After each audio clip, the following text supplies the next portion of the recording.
আসসালাম আলা রসুল্লাহ সাল্লাল্লাহু আলাইহি সাল্লাম। আমি অত্যন্ত দুঃখিত। আমি ভোগের মধ্যে পড়ে গিয়েছিলাম। আমি ভাবছিলাম যে আজকে মঙ্গলবার।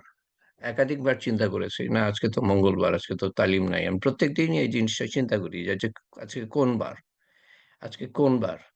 আমি সাধারণত দেখে নিই তারিখটা এবং দিনটা, ফোনের মধ্যে দেখে নিই, কিন্তু আজকে সেটা আর দেখি নাই। আমি নিশ্চিত ছিলাম যে আজকে মঙ্গলবার, তালিম নাই। তো মাফ করবেন, আপনারা অপেক্ষা করছেন। আমি একটা টেলিফোন কল পেয়ে তখন আমার হোশ হলো যে আজকে তালিম আছে। যাক, আশা করি কেউ আহ, আহ, কি বলে যেন, যে নেট থেকে যান নাই। এই অপেক্ষার জন্য, প্রত্যেক মুহূর্তের জন্য আপনারা নেকি পাবেন। নামাজের জন্য যেমন মানুষ অপেক্ষা করে, জামাতের জন্য অপেক্ষা করে, যতক্ষণ অপেক্ষা করে ততক্ষণ নামাজের সওয়াব পেতে থাকে, সেরকম তালিমের হালকার জন্য আপনি অপেক্ষা করছিলেন। এটাও একটা ফরজ ইবাদত। আহ, তো এটার জন্য আল্লাহ তাআলা যেন পুরোপুরি সওয়াব দিয়ে দেন আল্লাহ তাআলা, এবং আল্লাহ তাআলার অশেষ মেহেরবানি যে আমরা শেষ পর্যন্ত আমার ভুল হওয়া সত্ত্বেও সমবেত হতে হতে পেরেছি। আমার মনে হয় গত 5 বছর, কয় মাস হলো, 2 মাস হলো, 5 বছর 2 মাসে প্রথম আমার ভুল হলো দিনের ব্যাপারে। প্রথম দিনের ব্যাপারে আমার ভুল হলো। তো আউযু বিল্লাহি মিনাশ শাইতানির রাজিম। আমরা মানুষ, আমরা মানুষ, ভুল আমাদের হয়ে যায়। শয়তান লেগে আছে, সবসময় পিছনে লেগে আছে। আউযু বিল্লাহি মিনাশ শাইতানির রাজিম। বিসমিল্লাহির রহমানির রহিম। আলহামদুলিল্লাহি রাব্বিল আলামিন। আর রহমানির রহিম। মালিকি ইয়াউমিদ্দিন। নামাজ সুন্দর করার উপর আমরা বেশ কিছুদিন ধরে আলোচনা করছি। তো সেই আলোচনার শেষে আমরা সূরা ফাতিহা নিয়ে আলোচনা করছি। সূরা ফাতিহাটা যদি প্রত্যেকটা আয়াতের উপরে একটা দুটো হালকা করে প্রত্যেকটা আয়াতের অর্থ নিয়ে যদি আমরা সময় কাটাই তাহলে, এবং মনোযোগ সহকারে যদি আপনারা শোনেন, সবচেয়ে গুরুত্বপূর্ণ হলো যে আমার এই ক্লাসের সাথে বলা যে আমি কেবলমাত্র আল্লাহ তাআলাকে খুশি করার জন্য বলছি, এবং আপনাদের এই ক্লাসের সাথে শোনা, আমল করার নিয়তে শোনা, মনোযোগ সহকারে শোনা, সম্মানের সাথে শোনা, পৌঁছানোর নিয়তে শোনা এবং পৌঁছে দেওয়া। আল্লাহ তাআলা তৌফিক দিয়ে দেবেন আমল করার এবং পৌঁছানোর। তো লাভ শেষ পর্যন্ত হবে কিনা সেটা নির্ভর করে কতটুকু আপনারা মনোযোগ সহকারে শুনছেন। সমস্ত কিছু বাদ দিয়ে তার থেকেও বেশি মনোযোগ দিতে হবে, যেই মনোযোগ আমরা আমাদের সিরিয়াল দেখতে দিয়ে থাকি। তার থেকে বেশি বেশি কেন? কারণ এটা আল্লাহর কথা, আল্লাহর নবীর কথা। তো আল্লাহ তাআলা আমাদের তৌফিক দেন। মনোযোগ সবচেয়ে বড় জিনিস। তাহলে আমি শুনলাম, পরে দেখা যাবে যে কি শুনলাম তো মনেই করতে পারছি না। ও আরেকটা কথা, আমি এটা নিয়ে চিন্তা করছিলাম যে এইটা শেষ মানে আহ, উত্তম নামাজের উপর শেষ হলে পরে আমি আপনাদের জিজ্ঞেস করব, প্রত্যেকে প্রত্যেকে একটা দুটো কথা বলবেন। বেশি না, বেশি লেকচারের দরকার নাই। যেই একটা দুটা দিক যেটা অবলম্বন করে, এই তালিম থেকে অবলম্বন করে আপনার নামাজ উন্নত হয়েছে, এটা বলতে হবে। এর আগেও আমরা নামাজ সম্বন্ধে যখন আলোচনা করেছিলাম, বছর 2-3 আগে, উম, বছর 2 আগে, শেষে আমি আপনাদের বলার সুযোগ দিয়েছিলাম। তো এ ব্যাপারে একটু চিন্তা করবেন, একটা দুটো কথা, এক মিনিট হয়তো। আর এই এই কথাটা যে আমি শুনেছি, তো এটা আমার কাজে লেগেছে। এভাবে সবার শিক্ষা আরেকটু আরেকটু মজবুত হবে, আরেকটু গাঢ় হবে, আরেকটু দৃঢ় হবে, নামাজ আরেকটু সুন্দর হবে ইনশাআল্লাহ। এই ব্যাপারে চিন্তা ভাবনা করবেন। তো মালিক ইয়াউমিদ্দিন সম্বন্ধে দুটো হালকায় কথা বলেছে, আজকে তৃতীয় হালকা। আজকে যেটা বলবো সেটা হলো যে আল্লাহ তাআলা বলছেন বিচার দিনের অধিপতি। তো প্রথমে বলছেন সমস্ত প্রশংসা আল্লাহ তাআলার জন্য, তিনি রব, সমস্ত কিছুর রব, প্রতিপালক। এটা ভালো কথা। রহমান রহিম, খুব ভালো কথা। পরম দয়ালু, পরম করুণাময়, অসীম করুণাময়, ভালো কথা। কিন্তু এই 3 নম্বর কথাটা কিন্তু বিপজ্জনক। বিচার দিনের কথা উনি স্মরণ করিয়ে দিচ্ছেন, এবং উনি অধিপতি। তার অর্থ হলো যে তার ইবাদত করেন, নাহলে বিপদ আছে। আপনি লম্ফ জম্প দিতে পারেন, আমি কিন্তু আপনাদের কথাই শুধু বলছি না, এই কথাটা আপনার অন্যদের পৌঁছে দিবেন যারা লাভ ঝাঁপ দেয়, অনেক লাভ ঝাঁপ দেয়। মনে করে করে যে আমি কি হয়ে গেলাম, আর আর আগামীকালই তাকে দেখা যাবে না হয়তো, বা পরশুদিন, একদিন না একদিন তো দেখা যাবে না, মাটির তলায়, কিন্তু খুব লাভ ঝাঁপ করে। হ্যাঁ, আল্লাহর নাফরমানিও করে, লাফঝাপও করে, গর্বও করে, অহংকারও করে, এবং মানুষকেও কষ্ট দেয়, আহ, মানুষের উপর জুলুম করে, অত্যাচার, অত্যাচার। একদিন শেষ হবে। ফেরাউনও নাই, আর চেঙ্গিস খানও নাই, আর সিকান্দার বাদশাও নাই, আর তৈমুর লঙ্গও নাই, আর হিটলারও নাই, আর স্তালিন ছিল রাশিয়ায়, নাই, মাও সেতুং নাই। এরকম আরো কত কত দেশে কত অত্যাচারী বাদশা খুন খারাপি করে মানুষের ঘর সংসার স্বপ্ন ধ্বংস করে, মেয়েদের ইজ্জত লুট করে, লক্ষ লক্ষ কোটি কোটি সন্তানদের চিড়ে ফেলেছিল, একেবারে বাচ্চাকে নিয়ে দুই দুই দুই পা নিয়ে একেবারে চিড়ে। মানে কল্পনা করতে পারবেন না কি জুলুম এই দুনিয়াতে হয়ে গিয়েছে। তারপরে আল্লাহ তালা পুরা দুনিয়াকে ধ্বংস করে দেন না, এই মুহূর্তেই আল্লাহ তালা উচিত পুরা দুনিয়া ধ্বংস করে দেওয়া, দিচ্ছেন না। কিন্তু কয়টা মানুষ নামাজ পড়েছে আপনি বলেন? ফজরের সময় কয়জন নামাজ পড়েছে? দুনিয়াতে কত মানুষ আর কতজন নামাজ পড়েছে? দুনিয়ার কথা বলছি আমি।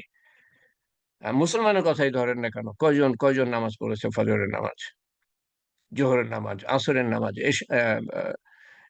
মাগরিবের নামাজ, এশার নামাজ। তো সেই আল্লাহ তাআলা কিছু করছেন না এখন, কিন্তু করবেন। কবর থেকে শুরু হবে, এবং কবর কবর ভয়ঙ্কর নাকি আহ, নাকি কিয়ামতের দিন ভয়ঙ্কর, এ ব্যাপারে আমার চিন্তা হয় মধ্যে মধ্যে। কোনোটাই কম না, মানে কষ্ট, অল্প কষ্টও কষ্ট, বেশি কষ্টও কষ্ট। তো কিয়ামতের দিনের যে প্রথম কথাটা আমার মনে পড়ে সেটা হলো যে মানুষ যখন সমবেত হবে, আল্লাহ তাআলা সবাইকে পুনর্জীবিত করবেন, তারপরে একত্রিত করবেন। নাম বাইস, বাইস মানে পুনরুত্থানকারী। আল্লাহ তাআলার নাম জামি, জামায়াতকারী, একত্রিত করবেন। তো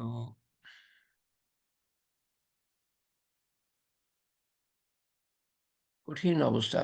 এই জন্য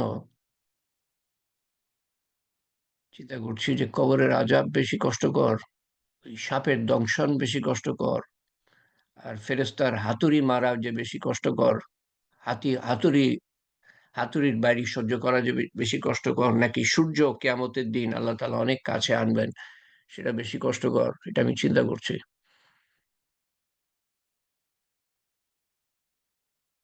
সূর্য অনেক কাছে আনা হবে। এই একটা তাপ, তাপের আহ, সূত্র। আরেকটা তাপের সূত্র হবে যে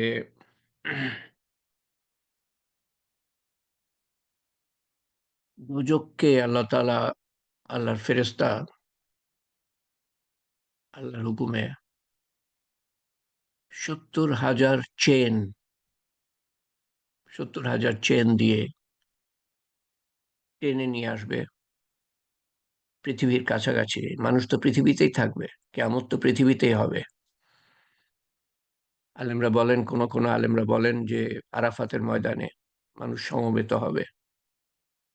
আর আপনি চিন্তা করতে পারেন যে এত মানুষ কি করে একটা আরাফাতের ময়দানে সমবেত হবে? আসলে বেশি জায়গা লাগে না, বেশি জায়গা লাগে না। একসাথে যখন মানুষ সমবেত হয়, তো কোটি কোটি, শত শত কোটি কোটি মানুষ অল্প জায়গার মধ্যে, আমি একবার হিসাব করেছিলাম, 20 মাইল বাই 20 মাইল, তার মানে 32 কিলোমিটার বাই 32 কিলোমিটার জায়গায় অসংখ্য মানুষ সমবেত হতে পারে। তো সেটা আল্লাহর ইচ্ছা। আল্লাহ তাআলা পৃথিবীকে বিস্তৃত করে দিবেন, কি করবেন না করবেন এটা আপনার আমার চিন্তার ব্যাপার না। চিন্তাটা আমিই উঠালাম। উম, তো একদিকে সূর্য, আরেকদিকে দোজখ। দোজখের আগুন পৃথিবীর আগুন হতে বলা হয় ৭০ গুণ তাপ বেশি। ৭০ গুণ তাপ বেশি। এই পৃথিবীর আগুন, আপনি হাত দেওয়ার চেষ্টা করেন। আমি আগে বলতাম যে 3 সেকেন্ড হাত রাখতে পারবেন কিনা, কারণ এরকম শুনেছিলাম আলেমদের কাছে যে 3 সেকেন্ড হাত রাখতে পারবেন আপনারা। তো আমি ভাবলাম যে আচ্ছা দেখি 3 সেকেন্ড রাখা যায় কিনা। তো দেখি 1 সেকেন্ডও রাখা যায় না, কাছেই নেওয়া যায় না। আঙ্গুল কাছেই নেওয়া যায় না, আপনি পরীক্ষা করে দেখতে পারেন। তো এই আগুন থেকে ৭০ গুণ যে বলা হয়, এটা হতে পারে ৭০ গুণ, আবার হতে পারে যে অনেক গুণ বুঝাতে চেয়েছেন আল্লাহ তাআলা। ৭০-এর দ্বারা অনেক কিছু বুঝাতে চেয়েছেন। তো সেই দোজখ, এবং কত বড়, সেই দোজখ সম্বন্ধে বলা হয়েছে, একবার রাসূলুল্লাহ সাল্লাল্লাহু আলাইহি সাল্লাম বসে আছেন, সাহাবাদের নিয়ে একটা বিকট শব্দ হলো। তো উনি তখন বললেন, এই যে শব্দ তোমরা শুনছো, ৭০ বছর আগে একটা পাথর দোজখের উপর থেকে ফেলা হয়েছিল, উপর ভাগ থেকে। ৭০ বছর পরে সেটা দোজখের নিম্ন ভাগে গিয়ে পড়লো, আর এই শব্দটা হলো। তো পাথর যখন পড়ে, তখন প্রথম দিকে তার স্পিড যেটাকে বলে, গতি, অত জোরে থাকে না, কিন্তু যত সময় যায় তত গতি বাড়তে থাকে। যত সময় যায় তত গতি বাড়তে থাকে। তো ৭০ বছরে যে কতটা জায়গা পার হয়েছে সেই পাথর এই দোজখের মধ্যে, আল্লাহই জানেন। অর্থাৎ দোজখ কত বড় আল্লাহই জানেন। জিবরাইল আলাইহিস সালামকে সৃষ্টি করার পর আল্লাহ তাআলা বলেন, এরকম শুনেছিলাম আলেমদের কাছে, যে যাও আমি দোজখ সৃষ্টি করেছি, দোজখ দেখে আসো।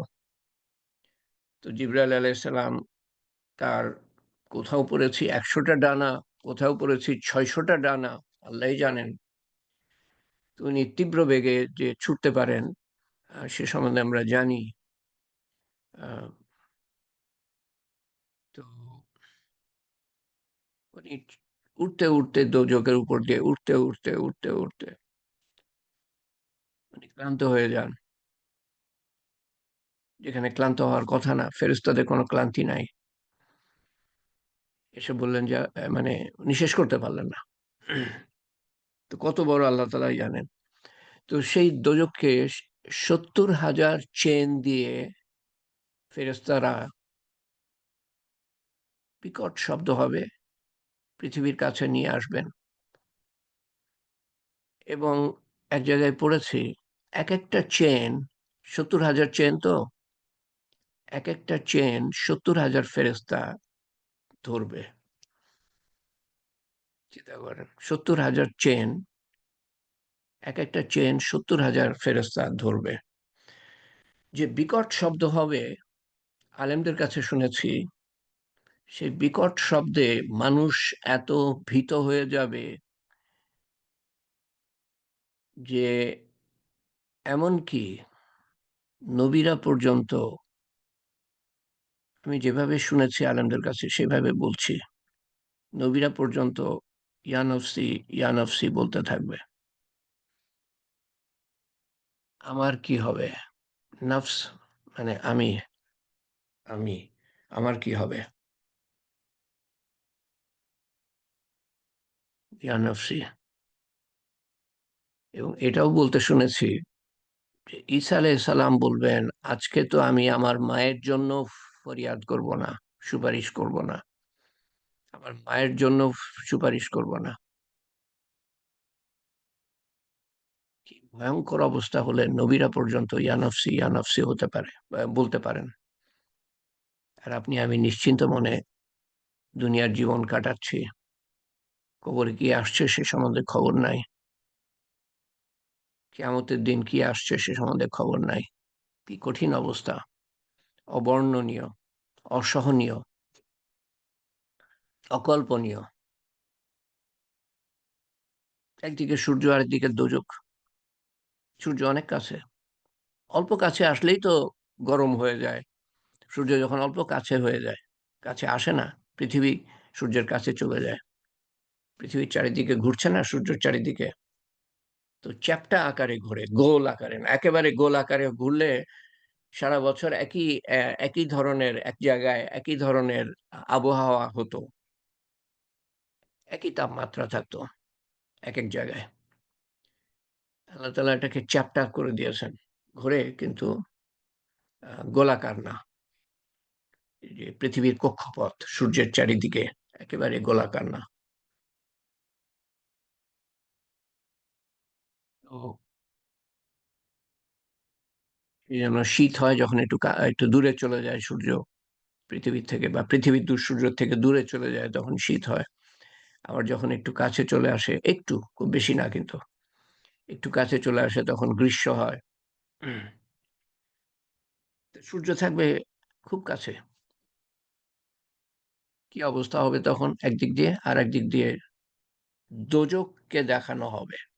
যে দোজখকে আমরা অনেক মানুষ বিশ্বাসই করতো না। এটা নিয়ে হাসি ঠাট্টা করতো। কিসের জীবন? মারা গেলে আবার কিসের জীবন? তো তখন ইয়া নফসি ইয়া নফসি বলতে থাকবে এবং সবার কাছে পরিষ্কার হয়ে যাবে। সবাই ভীত সন্ত্রস্ত।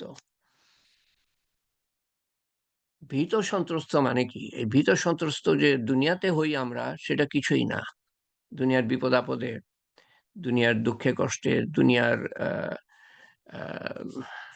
কি বলে আজাবের সময়, দুনিয়ার জুলুমের সময়, নির্যাতনের সময়, বা যুদ্ধের সময়, বা গুলিগালাজের সময়, সেই তুলনায় কিছুই না। এই যে ভীত সন্ত্রস্ত, এটা কিছুই না। দুনিয়ার কষ্ট কোনো কষ্টই না। দুনিয়ার ভীত সন্ত্রস্ত কোনো ভীত সন্ত্রস্তই না। কিয়ামতের দিন যা হবে, যে নবীরা পর্যন্ত ইয়া নফসি বলবেন, সমস্ত মানুষ, আপনি আমি, আপনি আমি।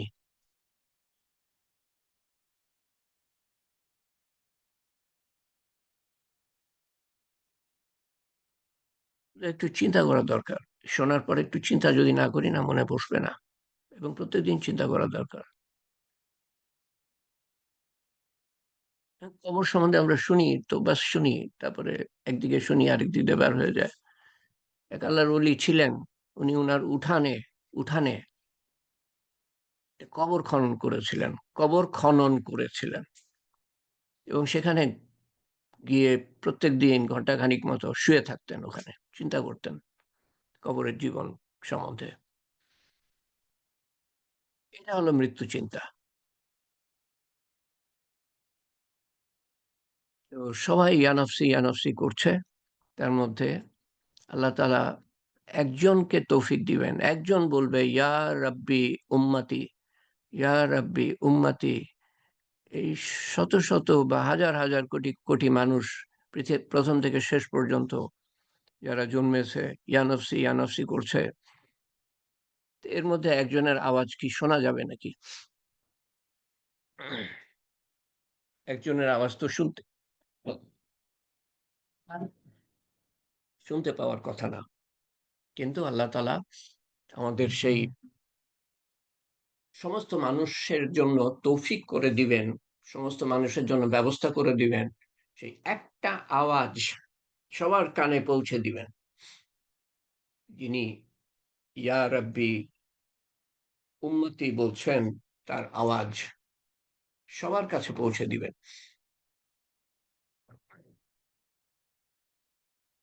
এবং সবার চোখ ওনার উপর পড়বে, এমন ব্যবস্থা করে দিবেন আল্লাহ তাআলা।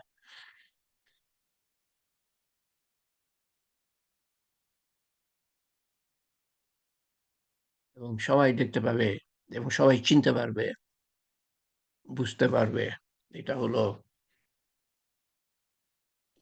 আহমদে মুস্তফা, মোহাম্মদে মুস্তফা, তাজদারে মদিনা। আলেমরা যেভাবে বলেন সেভাবে বলার চেষ্টা করলাম। রসুল্লাহ সাল্লাহ আলাইহি সাল্লাম উম্মতের চিন্তা করছেন। এই যে এখানে এটার মাধ্যমে আল্লাহ তাআলা ওনার মর্যাদা আমাদের সামনে তুলে ধরছেন। মর্যাদা।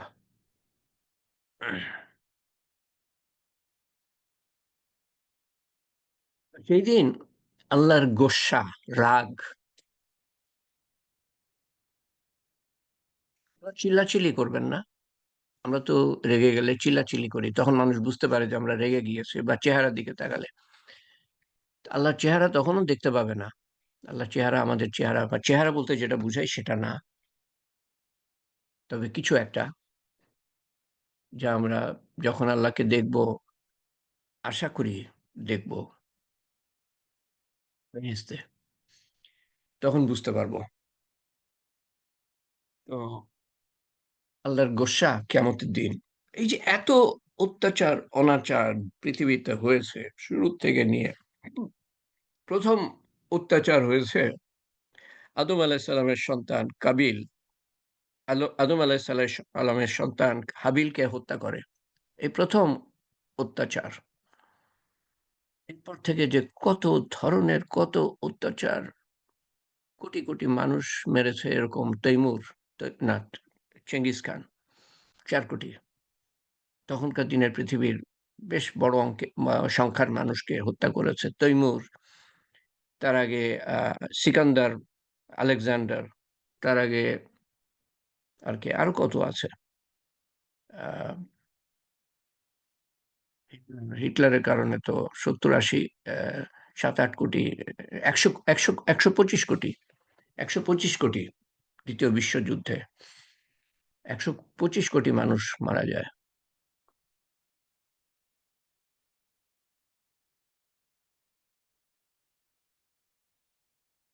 আমি সংখ্যা ভুল বলছি, 12 কোটি, 125 না, 12 কোটি,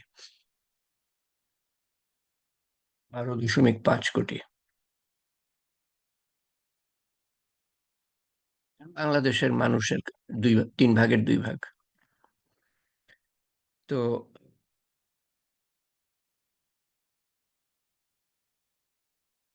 তো হলো অত্যাচার অনাচারের দিক, তারপরে কত ধোঁকাবাজি, কত মিথ্যা সাক্ষী, কত মহিলাদের উপর জুলুম, কত শিশুদের উপর জুলুম, মানে ঘর ধ্বংস। এই গাজার কথা চিন্তা করেন, গাজা হলো ছোট্ট একটা একটা আমাদের সামনে উদাহরণ। এরকম হয়তো লক্ষ গুণ আরো বেশি হয়েছে সারা পৃথিবীতে।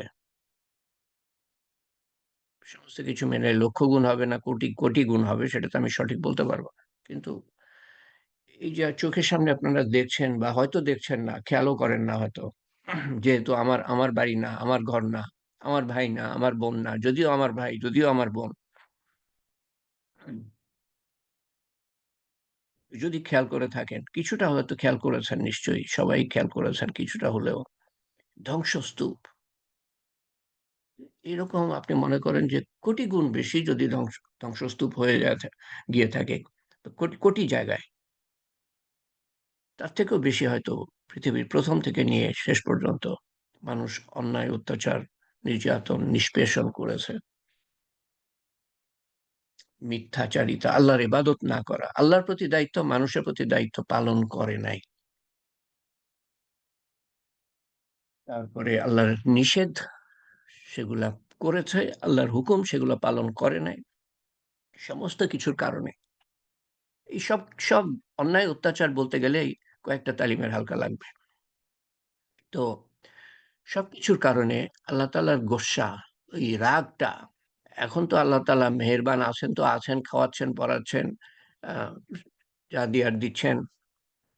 কিন্তু তখন রাগটা যে প্রকাশ করবেন সেটা মানুষ বুঝতে পারবে।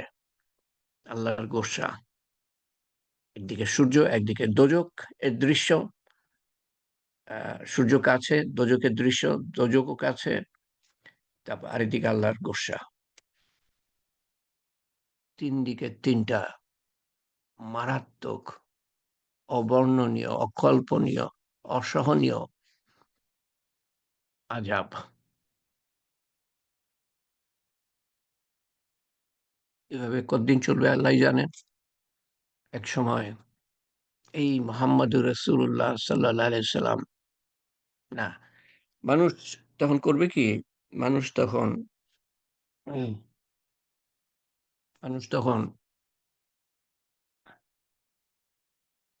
পরামর্শ করবে, কি করব আমরা? এই অবস্থা তো সহ্য করা যায় না। যদি দোজখে যেতে হয় তাও ঠিক আছে। কিন্তু এই যে অনিশ্চিত ভাব, কি হবে?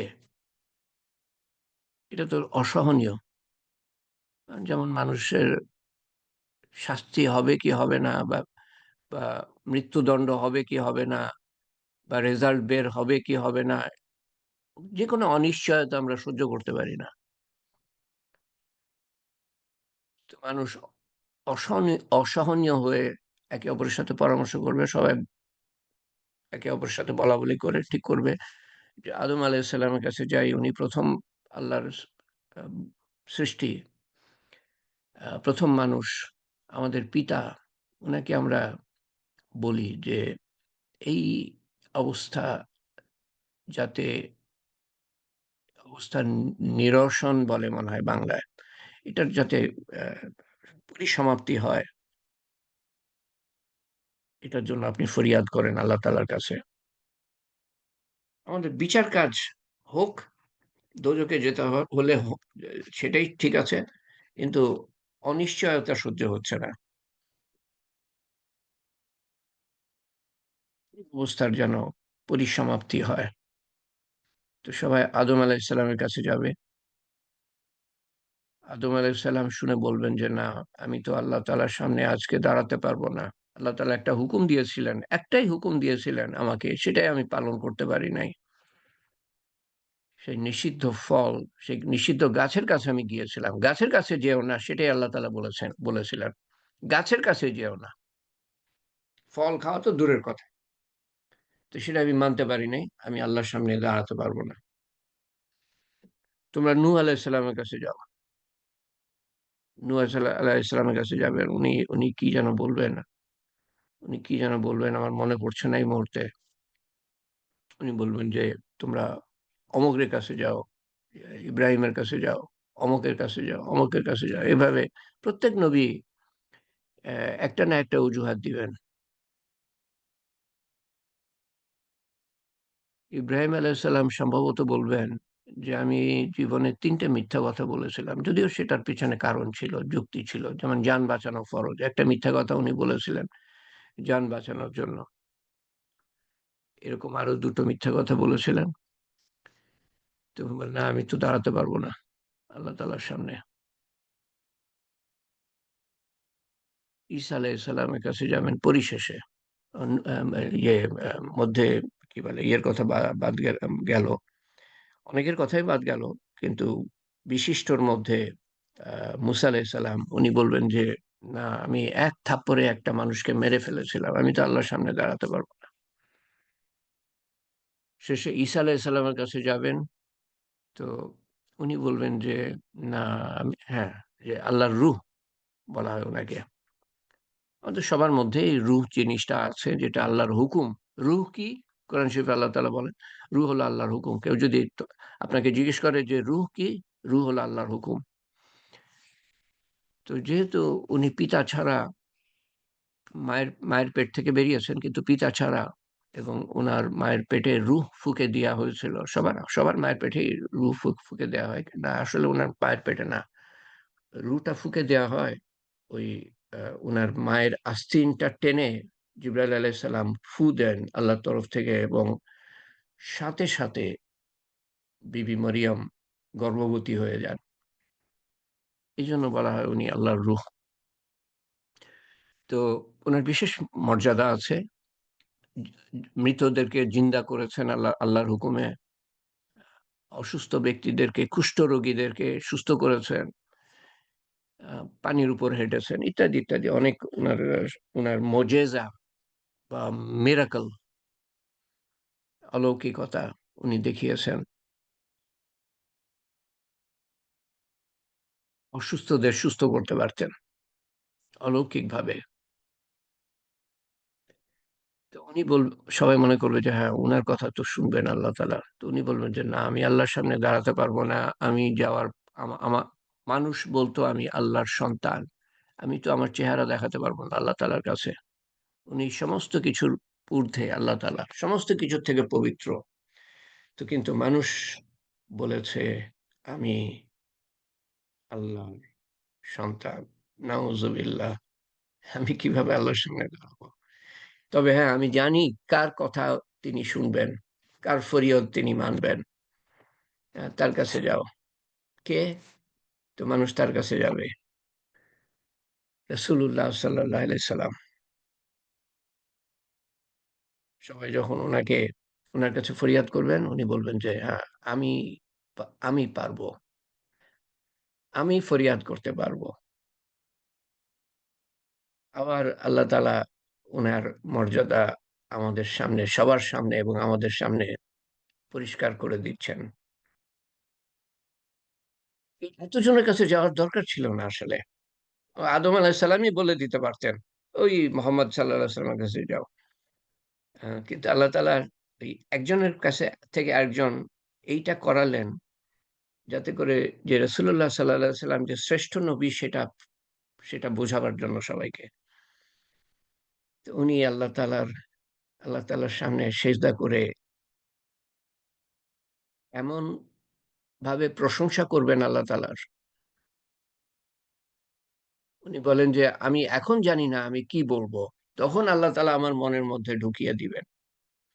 কিভাবে আল্লাহর প্রশংসা করতে হবে, এবং সেই প্রশংসার ফলে আল্লাহ তাআলার গোস্বা ঠান্ডা হয়ে যাবে।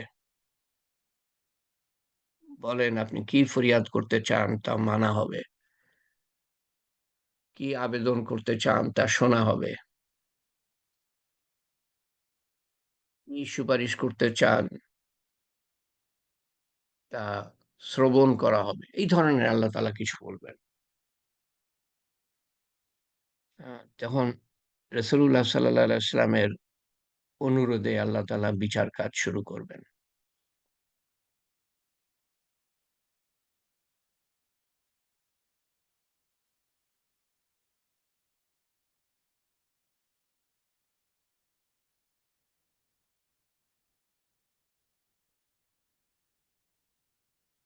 আজকে এইটুকুই থাক।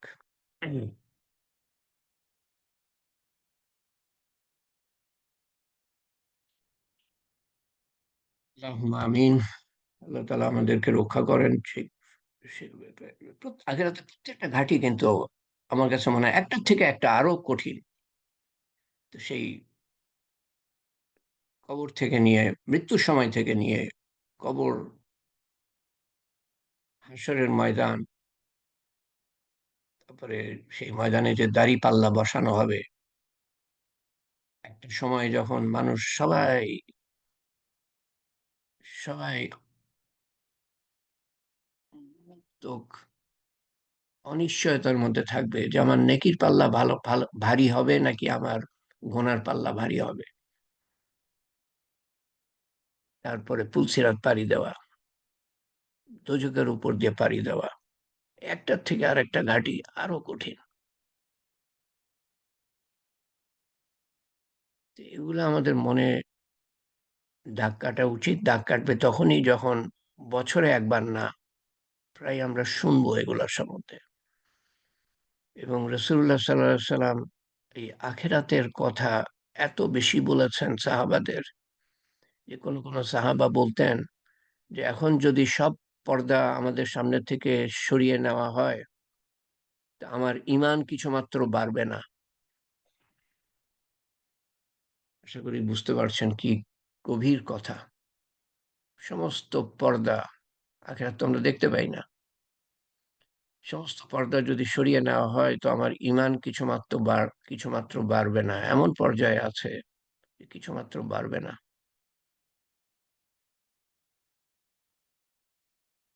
সপ্তাহে ৩ দিন তালিম করি। কত কিছু বলার আছে। এই এই আখিরাত সম্বন্ধে খুব কমই বলা হয়। আল্লাহর বড়ত্ব মহত্ব সম্বন্ধে খুব কমই বলা হয়।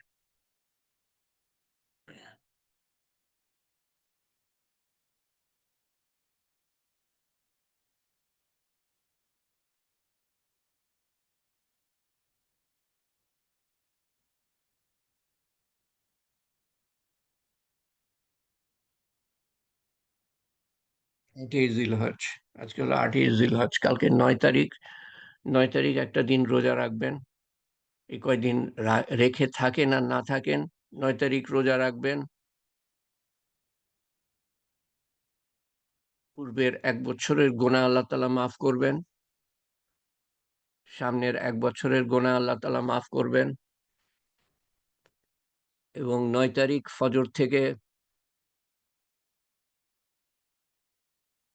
১৩ তারিখ আসর পর্যন্ত তাকবীরে তাশরিক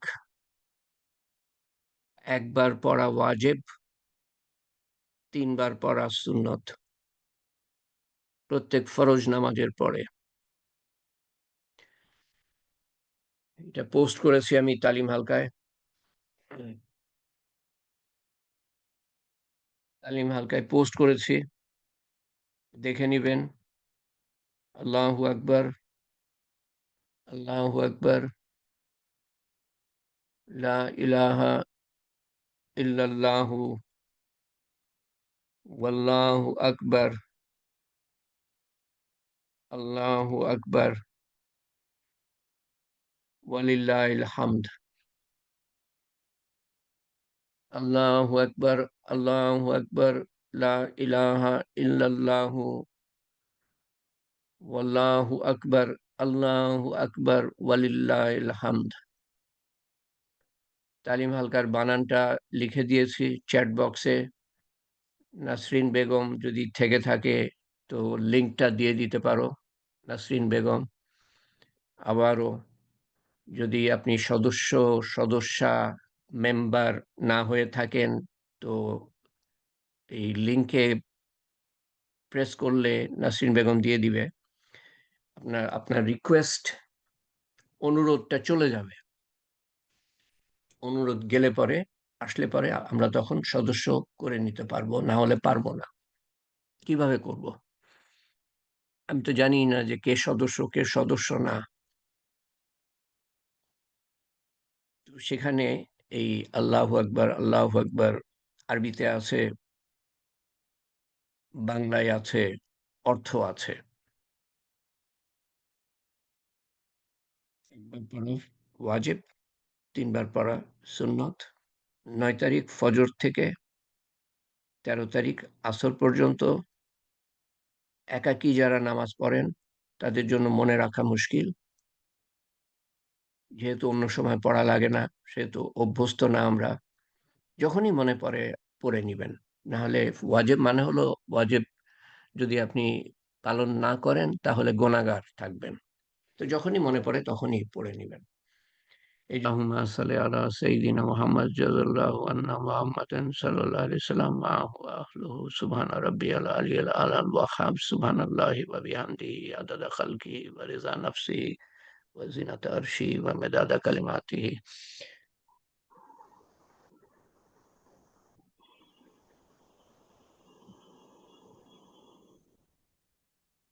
اللهم أنت ربي لا إله إلا أنت خلقتني أنا عبدك أنا على عهدك ووعدك ما استطعت أعوذ بك من شر ما صنعت أبو لك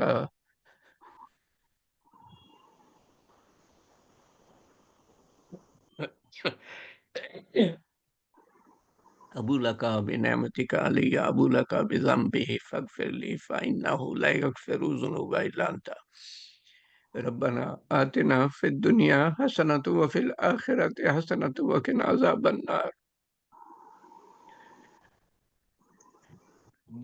هب لنا من أزواجنا وذرياتنا قرة أعين وجعلنا للمتقين إماما ربي اجعلني مقيم الصلاة ومن ذريتي ربنا وتقبل دعاء اللهم اغفر لي أمة محمد صلى الله عليه وسلم اللهم ارحم أمة محمد صلى الله عليه وسلم اللهم احفظ أمة محمد صلى الله عليه وسلم اللهم اهدي أمة محمد صلى الله عليه وسلم اللهم اهدنا اللهم اشفق أمة محمد صلى الله عليه وسلم اللهم اهدنا واهد بنا واهد الناس جميعا اللهم اغفر لي ولوالدنا وجميع المؤمنين والمؤمنات والمسلمين والمسلمات الأحياء منهم والأموات إنك مجيب الدعوات برحمتك يا أرحم الراحمين يا ذو الجلال والإكرام يا مالك الملك يا حي يا قيوم برحمتك نستغيث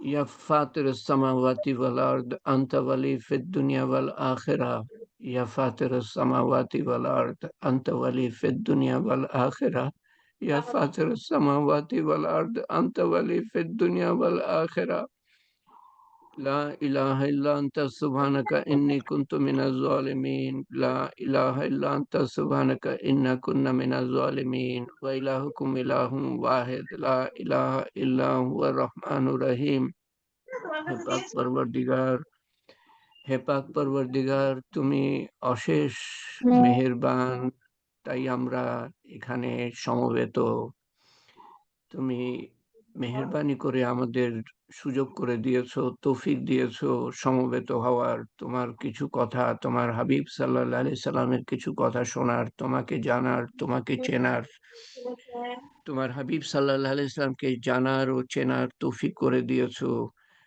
হে পাক পরবর্তীগার তুমি আমাদেরকে কবুল করে নিও আল্লাহ তুমি আমাদের সমস্ত গুনাহখাতা মাফ করে দিও আল্লাহ তুমি আমাদের সমস্ত গুনাহখাতা মাফ করে দিও আল্লাহ তুমি আমাদের সমস্ত গুনাহখাতা মাফ করে দিও আল্লাহ হে পাক পরবর্তীগার তার বদলে নেকি লিখে দিও যেই সময় হেলায় হারিয়েছি গুনাহ করি নাই নেকিও কামাই করি নাই আল্লাহ সেই সময়ের জন্য তুমি সেই সময়ের জন্য তুমি নেকি লিখে দিও যেই সময় আমরা হেলায় হারিয়েছি আল্লাহ সেই সময়ের বদলে তুমি নেকি লিখে দিও আল্লাহ এখন যারা দোয়ার সময় কথা বলছে আল্লাহ তুমি তাদের মাফ করে দিও তাদেরকে সদ্গতি দিও আল্লাহ যাতে করে তোমার সামনে আমরা হাত উঠাচ্ছি আর তারা মানুষের সাথে কথা বলছে আমরা তোমার সামনে হাত উঠাচ্ছি আর তারা মানুষের সাথে কথা বলছে আল্লাহ এই বেয়াদবি তাদের মাফ করে দিও আল্লাহ তাদেরকে বুঝ দান করো যে কার সামনে আমরা হাত উঠাচ্ছি কার কথা শুনতে এসেছি সেই বুঝটা নাই বলে তারা কথা বলছে আল্লাহ তুমি তাদেরকে বুঝ দিয়ে দিও আমাদের সবাইকে বুঝ দিয়ে দিও আমিও বুঝদিল হয়ে যাই আল্লাহ মধ্যে মধ্যে আমাকেও মাফ করে দিও আমাদের সবাইকে মাফ করে দিও আমরা মানুষ আমরা ভুল করে থাকি আল্লাহ হে পাক পরবর্তীগার আমরা আমাদের ভুল তুমি ক্ষমা করে দিও আল্লাহ আমাদেরকে সব সময় মাফির উপর থাকার তৌফিক দান করো আল্লাহ সমস্ত গুনাহখাতা ভুল মাফ করে দিও এবং যা কিছু আমল করেছি আল্লাহ আমল করতে গিয়ে ভুল করেছি শুনতে গিয়ে বলতে গিয়ে ভুল করেছি সমস্ত কিছু তুমি ভুল সত্ত্বেও ভুল শুধরে নিয়ে তোমার শাহী দরবারে কবুল করে নিও এবং তার সওয়াব রাসূল করিম সাল্লাল্লাহু আলাইহি ওয়াসাল্লামের রূহ মুবারকের কাছে পৌঁছে দিও এবং আমাদের পিতামাতা শ্বশুর শাশুড়ি আমাদের কারো স্ত্রী যদি ইন্তেকাল করে থাকে কারো স্বামী যদি ইন্তেকাল করে থাকে কারো সন্তান যদি ইন্তেকাল করে থাকে আমাদের দাদা দাদি, নানা নানি, চাচা চাচি, ফুপা ফুপু, খালা খালু, মামা মামি, আত্মীয় স্বজন, বন্ধু বান্ধব, শিক্ষক শিক্ষয়িত্রী, পাড়া প্রতিবেশী তথা সমস্ত মুসলমানের কাছে তার সওয়াব পৌঁছে দিও এবং তাদের কবরের আযাব মাফ করে দিয়ে, কবরকে প্রশস্ত করে দিয়ে, কবরকে নূর দিয়ে পরিপূর্ণ করে দিয়ে, কবরকে জান্নাতুল ফেরদৌসের বাগান বানিয়ে দিও আল্লাহ।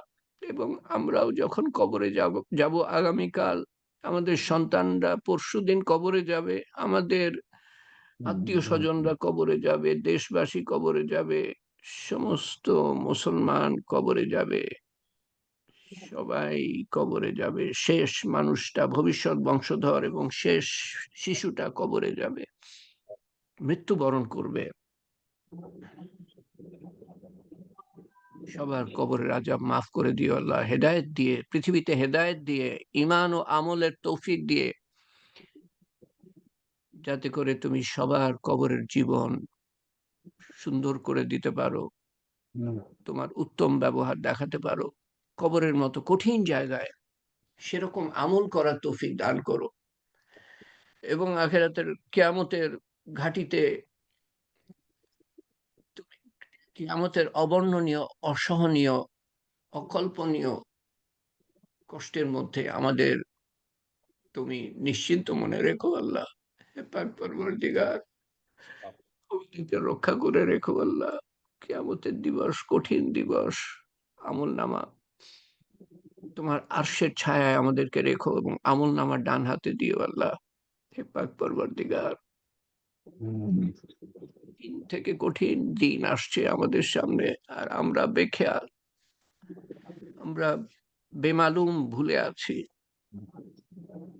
আমাদের বুঝ দান করো, সহজ সরল জীবন, সহজ সরল পথ যা জান্নাতুল ফেরদৌসে গিয়ে ঠেকেছে, সেই পথে আমাদেরকে অধিষ্ঠিত রেখো প্রতি মুহূর্তে। এক মুহূর্ত ছেড়ে দিও না শয়তানের ধোকার কাছে, নফসের তাড়নার কাছে, মানুষের কুমন্ত্রণার কাছে, দুনিয়ার মারাত্মক আকর্ষণের কাছে এক মুহূর্ত ছেড়ে দিও না আল্লাহ। এই একটা মাত্র জীবন যেন আমাদের বৃথা না যায়, ধ্বংস হয়ে না যায় আল্লাহ। তোমার সন্তুষ্টি অর্জন করে, ঈমান আমলের মাধ্যমে তোমাকে জেনে, তোমার প্রতি দায়িত্ব পালন করে, মানুষের প্রতি দায়িত্ব পালন করে, একটা মাত্র জীবন যেন ধ্বংসের হাত থেকে আমরা বাঁচাতে পারি আল্লাহ। তোমার সন্তুষ্টি অর্জন করে উত্তম দিনে, উত্তম ক্ষণে, উত্তম স্থান হতে আমরা প্রস্থান করতে পারি আল্লাহ। তোমার সন্তুষ্ট সন্তুষ্টি কলেমা সহ শয়তানের শেষ চেষ্টা ব্যর্থ করে দিয়ে, তোমাকে গর্বিত করে দিয়ে যেন যেতে পারি আল্লাহ। হে পাক পরওয়ারদিগার, আমাদের উপর যে গুরু দায়িত্ব তুমি আরোপ করেছো শ্রেষ্ঠ উম্মত হিসাবে, সেই দায়িত্ব যেন পালন করতে পারি। যারা করছে তাদের তাদের চেষ্টা কবুল করে নিও, তাদের প্রচেষ্টা, তাদের মুজাহেদা, এবং আমাদেরকেও তাদের মধ্যে সাথে সামিল করো আল্লাহ। আমরাও যাতে তোমার দিন উঁচু করার জন্য যথাসাধ্য চেষ্টা করতে পারি, তোমার সাথে মানুষকে, প্রত্যেকটা মানুষকে জুড়ে দেওয়ার চেষ্টা করতে পারি আল্লাহ। এবং আমাদের এই ছোট্ট প্রয়াস কবুল করে নিও, কিয়ামত পর্যন্ত জারি রেখো। কিভাবে রাখবা সেটা তো তোমার ব্যাপার আল্লাহ, কিন্তু তুমি জারি রেখো আল্লাহ। হে পাক পরওয়ারদিগার, অন্নহারা, বস্ত্রহারা, গৃহহারা, দিশাহারা, পথহারা, কন্যা দায়গ্রস্ত, ঋণগ্রস্ত, অভাবগ্রস্ত, জুলুমগ্রস্ত মানুষ তোমার দিকে তাকিয়ে তুমি তাদের সবার, আমাদের কষ্ট, পরীক্ষা, বিপদ, অসুস্থতা প্রশমিত করো, লাঘব করো। আমাদের মনের নেক হাজত পুরা করে দিও, যা পৃথিবীর জন্য মঙ্গলজনক। সমস্ত বিপদ আপদ দুনিয়া ও আখেরাতে দূর করে দিও। সমস্ত অসুস্থতা আমাদের থেকে দূর করে দিও। আমাদের অন্তর যাদের কথা বিচলিত করে, আমাদের অন্তরে যাদের জন্য দুশ্চিন্তা, তারা অসুস্থ বলে, বিপদগ্রস্ত বলে, তাদের অসুস্থতা এবং বিপদও দূর করে দিও আল্লাহ। তোমার শান মতো চাওয়া হয় নাই, তোমার শান মতো দান করো, তোমার শান মতো হেফাজত চাওয়া হয় নাই, তোমার শান মতো হেফাজত করো। হুম, হুম, হাবিব সাল্লাল্লাহু আলাইহি সাল্লাম যা কিছু চেয়েছিলেন আমরাও তাই চাই। তোমার হাবিব সাল্লাল্লাহু আলাইহি সাল্লাম যা কিছু পানা চেয়েছিলেন, যা কিছুর থেকে পানা চেয়েছিলেন, আমরাও তার থেকে পানা চাই। رب يا قاضي الحاجات يا رافع الدرجات يا حلال المشكلات يا موجب الدعوات برحمتك نستغيث يا أول الأولين يا آخر الآخرين يا أكرم الأكرمين يا أرحم الراحمين يا راحم المساكين يا ذي القوة المتين ربنا تقبل منا إنك أنت السميع العليم وتب علينا إنك أنت التواب الرحيم سبحان ربك رب العزة عما يصفون وسلام على المرسلين والحمد لله رب العالمين وبالحق لا إله إلا الله محمد رسول الله صلى الله عليه وسلم